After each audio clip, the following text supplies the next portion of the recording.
Noong unang panahon, may isang lugar sa gitnang Luzon sa lalawigan ng Nueva Ecija na tinaguriang Pulong Samat. Ang pook na ito ay sagana sa mga yaman ng kalikasan at mayroong mga mamamayang makadiyos at mapagmahal sa bayan. Sa panahong ito ay nasa ilalim pa ng kapangyarihan ng mga Kastila ang Pilipinas. 5 magkakapatid na lalaki mula sa pamilyang Isguera ang naninirahan kasama ang kanilang mga magulang sa bayan ng San Nicolas sa lalawigan ng Ilocos Norte. Sila ay sina Maximo, Pedro, Tomas, Isidro at ang pinakabatang si Dalmasio. Dahil sa dinaranas na matinding hirap sa kamay ng mga prailing Dominikano, napagpasyahan ng magkakapatid na lisanin ang kanilang bayan at humanap ng lugar upang makalayo sa kalupitan ng mga ito. Naalaman ng mga praile ang planong pagtakas ng mga magkakapatid, kaya inutusan nila ang mga gwardiya sibil na hulihin ang mga ito at ipatapon sa Mindanao upang gawing kawal na ilalaban sa mga Moro. Nang mabalitaan ng magkakapatid ang kautosang ito, dali-dali nilang nilisan ang kanilang bayan. Sa pangunguna ng bunsong si Dalmasio, napagkasunduan nilang maghiwa-hiwalay sa pagtakas upang hindi madaling madakip ng mga tumutugis sa kanila. Sa kanyang paglalakbay, napadpad si Dalmasio sa lalawigan ng Tarlac at doon pansamantalang nanirahan. Kinalaunan, napag-alaman niyang ang kanyang kapatid na si Maximo ay napadpad at nanirahan naman sa isang karatig baryo sa kanlurang bahagi ng lalawigan ng Nueva Ecija na nasasakupan ng bayan ng Aliaga at kilala sa tawag na Pulong Samat. Isa itong magubat na lugar na napapalibutan ng mga ilog at sapa. Kaunti pa lamang ang naninirahan dito noon. Agad na pinuntahan ni Dalmasio ang lugar upang hanapin ang kanyang kapatid at dito ay muli silang nagkita. Hinimok ni Maximo si Dalmasio na sa Pulong Samat na manirahan dahil maayos naman ang naging kalagayan niya sa pagtira rito. Agad namang pumayag si Dalmasio dahil napansin niyang ang lugar ay sagana sa matabang lupa na angkop sa pagtatanim ng palay at iba pang mga pananim.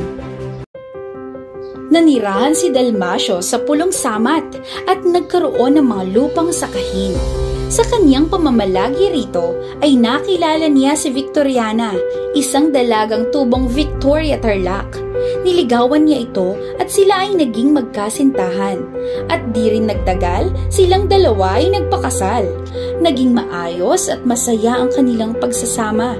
Dahil sa kasipagan nilang mag-asawa ay naging maayos ang kanilang pamumuhay hanggang sa dumating ang panahon na napabilang na sila sa mga nakaririwasang pamilya sa kanilang pamayanan. Dumaan pa ang mga taon at patuloy na dumami ang bilang ng mga naninirahan sa kanilang pook, kung kaya't nagtatag sila ng isang bunglo na siyang nagsilbing konseho o pamunuan sa kanilang lugar. Ito ay pinamumunuan ni Dalmasio.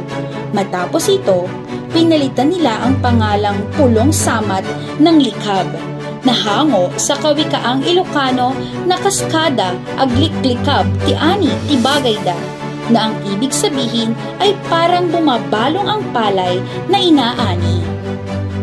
Noong taong 1882, naghain sila ng kahilingan sa pamahalang Espanya na maging isang hiwalay na bayan ang Likab mula sa bayan ng Aliaga. Humingi ng tulong sa ilang malalapit na kaibigan si Don Dalmasio sa Maynila upang mailapit ang kanilang kahilingan sa pamahalaang Espanya. Nakilala niya ang Piskal General ng Korte Suprema na si Don Escolastico de los Santos, ama ng isa ring prominenteng Pilipino na si Ginoong Epifanio de los Santos, na siyang pinagmulan ng pangalan ng isa sa pinakabantog na lansangan sa Pilipinas, ang EDSA.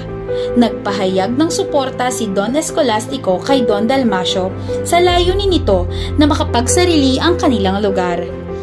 Hindi naging madali para kina Don Dalmasio at sa kanyang mga kasamahan na makuha ang ninanais nila.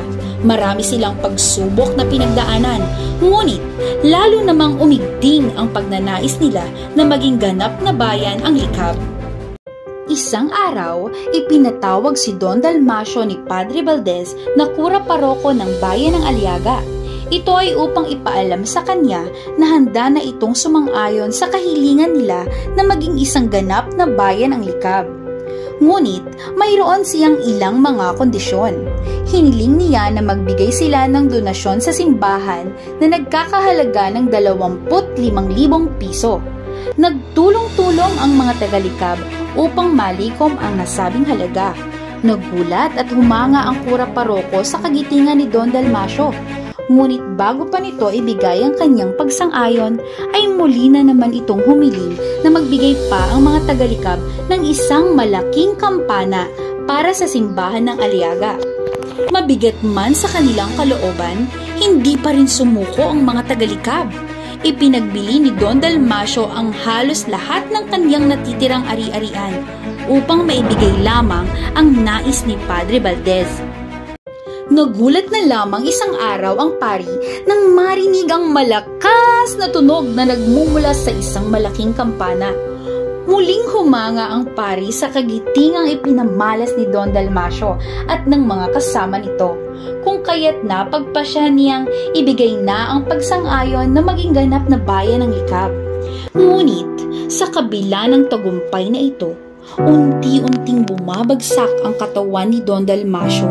Nalingid sa kaalaman ng lahat ay matagal na palang may malubhang karamdaman. Namatay siyang hindi na nasilayan na tuluyang mahiwalay ang Likab mula sa bayan ng Aliaga.